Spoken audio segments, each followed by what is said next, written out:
Hello friends, कैसे हैं आप सब। आशा करती हूँ सभी अच्छे और स्वस्थ होंगे।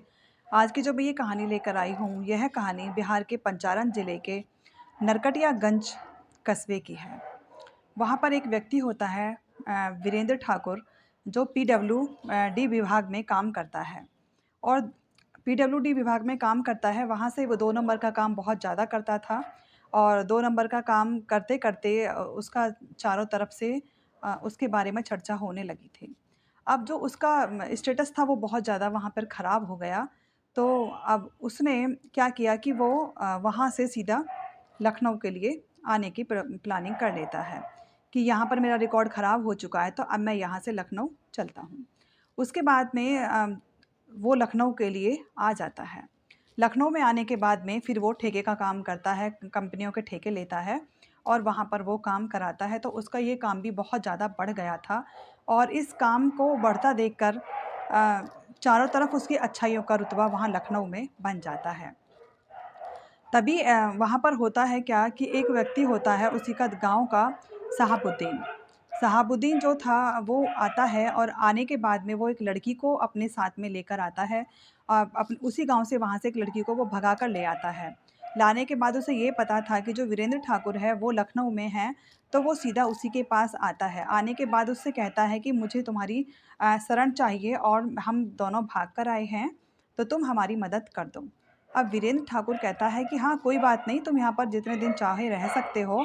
तब वो कहता है कि नहीं, मेरी शादी भी तुम्हीं को करानी है। वो कहता है कोई दिक्कत नहीं, मैं तुम्हारी शादी भी करा दूँगा। इसके बाद में वो कहता है कि पुलिस अभी तुम्हारे पीछे है, तो तुम एक काम करो, अभी तुम जाकर देखो कि कहाँ-कहाँ पर तुम्हारी तहकीकात हो रही है और कहाँ-कहाँ पर तुम्हें ढूँढा जा रहा है। इसके बाद में जब वो वहाँ से शहाबुद्दीन चला जाता है, तो जो प्रियंका होती है, प्रियंका से वो कहता है कि तुम कहाँ किसके चक्कर में पड़ गई हो प्रियंका? और वो वहाँ पर अच्छे से उसे रखता है, उसकी देखभाल करता है। कहीं न कहीं उसको वो फीलिंग्स दिला देता है कि मैं तुम्हारा अच्छे से ध्यान रखूँगा और तुम मेरे साथ ही रहो, कहाँ इसके साथ में रहने का मन बना रही हो। इसी के बाद में फिर वो प्रियंका से शादी कर लेता है और शहाबुद्दीन को बायकॉट कर देता है। बायकॉट करने के बाद में प्रियंका से जब वो आता है लौटकर, तो वो कहता है कि मैं क्या करूँ, प्रियंका ने ही मुझसे शादी का ज़ोर ज़बरदस्ती बनाई और मेरी कोई इसमें गलती नहीं है। उसके बाद प्रियंका के 3 बच्चे होते हैं और तीनों बच्चों के साथ में वीरेंद्र ठाकुर जो था, उसकी काफ़ी अच्छे से ज़िंदगी चल रही थी, कहीं किसी तरह की कोई दिक्कत नहीं थी। लेकिन ठेकेदारी में उसके साथ में मोमडन्स लोगों का काफ़ी हाथ था और वो मोमडन लोगों के ही गिरोह में रहता था, उन्हीं के साथ में वो काम करता है। इसी के चलते एक मोमडन आता है हाफ़िज़, उसके साथ में काफ़ी उसका घर पे आना-जाना था, क्योंकि ठेके लेते थे, काम कराते थे, तो उसके घर वीरेंद्र का जाना भी था। देखने में बहुत खूबसूरत हैंडसम बंदा था वो और अच्छी-खासी उसकी पर्सनैलिटी थी। तो वो वहाँ से उसके पास जाता है और घर में आना-जाना लगा रहता है, तो जो उसकी बेटी होती है, वो भी उसकी तरफ अट्रैक्ट हो जाती है। अब जब बेटी अट्रैक्ट हो जाती है, इस चीज़ का पता हाफ़िज़ को भी था, लेकिन वो ये सोचकर परेशान था कि मैं कैसे हिंदू में अपनी बेटी दे दूँ और क्या करूँ? लेकिन जितने भी ये क्राइम वाले लोग होते हैं, इनका कोई धर्म नहीं होता, कोई जाति नहीं होती, कोई मज़हब नहीं होता, इनको सिर्फ़ अपने क्राइम से ही मतलब होता है। इसके बाद में फिर वो हाफ़िज़ से कहता है कि चलो ठीक है, जैसे भी चल रहा था। तो उसकी बेटी कह देती है, पापा मुझे वीरेंद्र से शादी करनी है और मुझे इसी के साथ रहना है। तब वो पहले तो बहुत मना करता है, लेकिन उसके बाद में दोनों की वो शादी करा देता है। कराने के बाद तब प्रियंका इस चीज़ के खिलाफ़ खड़ी हो जाती है। वो कहती है कि मैं इस औरत के साथ एक ही छत के नीचे नहीं रह सकती हूँ। लेकिन जो उसकी बीवी होती है, वो कहती है कि कोई बात नहीं, तुम्हें अगर ज़्यादा प्रॉब्लम है तो कोई दिक्कत नहीं, लेकिन मैं तुम्हारे साथ रहने के लिए तैयार हूँ। तो वो उसके साथ में फिर साथ रहने लग जाती है और वहाँ रहते-रहते दोनों एक ही छत के नीचे मजबूरी में रहते हैं। तो प्रियंका कहती है, मुझे मैं नहीं रह सकती, क्योंकि आए दिन उनके यहाँ पर विवाद होता था, कभी खाने को लेकर, कभी सोने को लेकर, कभी किसी काम को लेकर। जब भी वीरेंद्र घर में आता था तो उसकी मानसिक स्थिति बिगड़ जाती थी और वो इस चीज़ के लिए दवाइयाँ भी लेने लगा था कि मैं करूँ तो क्या करूँ? और ये काम मैंने कर तो लिया, लेकिन अब मेरे से नहीं सँभल रहा है। एक हिंदू, एक मुस्लिम, दोनों के मज़हब अलग-अलग और दोनों के बीच में ही तना-तनी 24 घंटे रहती है। इस पर प्रियंका कहती है कि कोई बात नहीं, मैं तुम्हारे बच्चे छोड़कर अपने मायके चली जाती हूँ। उसके बाद में भी फिर वो एक बच्चे को लेकर वहाँ से चली जाती है। इसके बाद में जो वो मोमडन उसकी वाइफ़ होती है वीरेंद्र की, उसके साथ में उसका जीवन चलता रहता है। तो एक दिन ऐसा होता है कि वहाँ पर अ, सब लोग बैठे हुए थे और वीरेंद्र जो थे वो फ़ोन पर बातें कर रहे थे, तभी किसी की नॉक करने की आवाज़ आती है, क्योंकि बहुत बड़ा घर था, सीसीटीवी कैमरे वगैरह भी उन्होंने लगा रखे थे।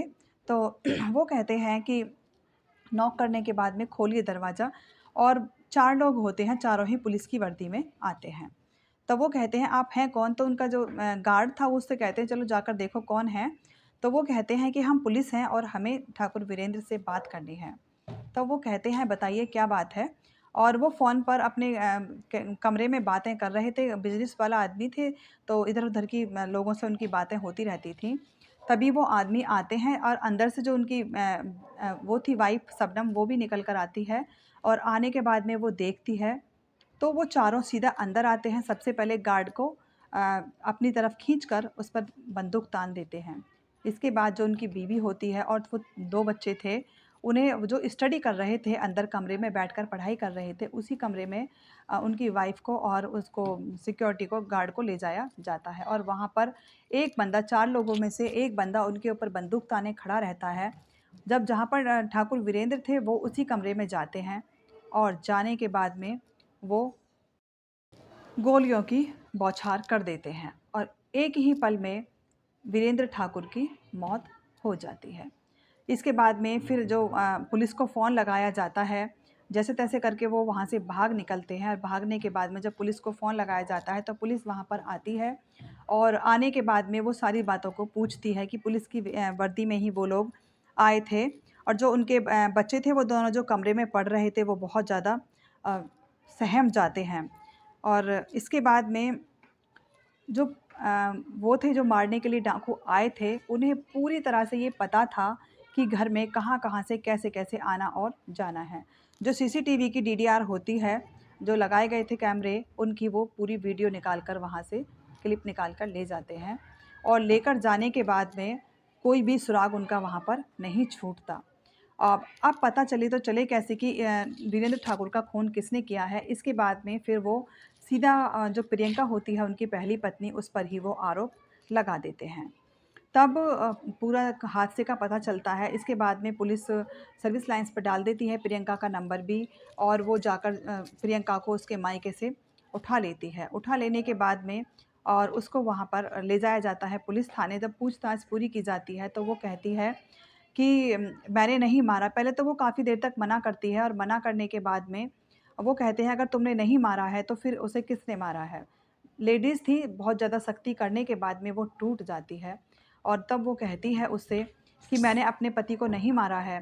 तब भी वो बाद में उससे ज़्यादा कड़ाई करते हैं, तो वो ये बताती है कि हाँ, मैंने ही अपने पति को मरवाया है, क्योंकि जिस लड़के के साथ में मैं उसके यहाँ पर शरण लेने के लिए गई थी, वीरेंद्र के यहाँ पर, तो उसने उसी उसी लड़के को, शहाबुद्दीन को, वहाँ से भगा दिया, और मेरे को वहाँ पर उन्होंने अपने साथ शादी कर ली थी। जब मैं वहाँ से जब दूसरी शादी वो कर लेते हैं, दूसरी शादी करने के बाद जब मेरी वैल्यू वहाँ कम हो जाती है, तब मैं अपने मायके आ जाती हूँ, और मायके आने के बाद में फिर से वही लड़का मेरी ज़िंदगी में आता है। फ़ेसबुक पर हम दोनों मिलते हैं, और वही लड़का मेरी ज़िंदगी में आता है। आने के बाद में जब मैं उसको सारी वारदात, सारी घटना बताती हूँ, तब वो कहता है कि ठीक है, अम, तुम मुझे ये बता दो कि कैसे-कैसे उसने तुम्हारे साथ इतना गलत किया, धोखा किया, और मुझसे ये कह दिया था कि नहीं, प्रियंका की ही ऐसी मर्ज़ी है। तो वो सब दोनों मिलकर इस चीज़ की प्लानिंग करते हैं, क्योंकि प्रियंका को पता था कि चौकीदार रहता है, कब वीरेंद्र ठाकुर घर में रहते हैं, और कब घर से बाहर वो ऑफ़िस के लिए निकलते हैं, कहाँ से रास्ता निकलता है, और कहाँ-कहाँ पर कैमरे लगे हुए हैं। सारी वो चीज़ें उन जो होते हैं 4 लड़के, उनको बता दी जाती है, और वो उसी तरह से कदम वहाँ पर घर के अंदर रखते हैं, और वीरेंद्र ठाकुर को ख़त्म कर देते हैं। तो सभी जानते हैं कि ये जो दोहरे रिश्ते हैं, दोहरी चीज़ें हैं, जीवन में सही नहीं होती हैं। कहीं न कहीं ये चीज़ें प्रॉब्लमैटिक हो जाती हैं, और इनका भरपाई पूरे परिवार को करनी पड़ती है। एक अच्छा बिज़नेसमैन, हालाँकि वो उसके जहाँ से वो आया था, बिहार के पंचारन ज़िले से, वहाँ पर भी उस पर 25 मुकदमे ऑलरेडी चल रहे थे। लेकिन लखनऊ में आने के बाद उसने अपना काम शुरू कर लिया था, तो उसके बाद में उसका जो फ्यूचर था, वो जो उसका प्रेज़ेंट पास्ट था, वो सब ब्राइट था, क्योंकि वहाँ आकर उसने ऐसा कोई काम नहीं किया था। लेकिन फिर भी ऐसा होता है कि ये इस तरह के बिज़नेस जो होते हैं ठेकेदारी के, इनमें कितने लोगों से हमारी दुश्मनी भी बन जाती है। लेकिन सक्की सुई इधर-उधर घूमती, उससे पहले ही प्रियंका जो उनकी पहली पत्नी होती है, उसको पुलिस हिरासत में लेती है और 25 जून को ये मुकदमा दर्ज कर लिया जाता है और उसके बाद में उनको सज़ा भी सुनाई जाती है। अभी तक ये मामला कोर्ट में ही चल रहा है और अभी तक किसको कितनी सज़ा सुनाई गई है, इसका अभी तक कोई भी फ़ैसला नहीं हो पाया है। यह कहानी जो आपकी है, यह 25 जून 2022 की है। कहानी अच्छी लगी है तो मेरे चैनल को लाइक, सब्सक्राइब एंड शेयर कीजिएगा। कहानी को सुनाकर मैं किसी को दुखी या परेशान करना नहीं चाहती हूँ। सिर्फ़ इतना है कि सतर्क रहिए, जागरूक रहिए। Thank you and have a nice day.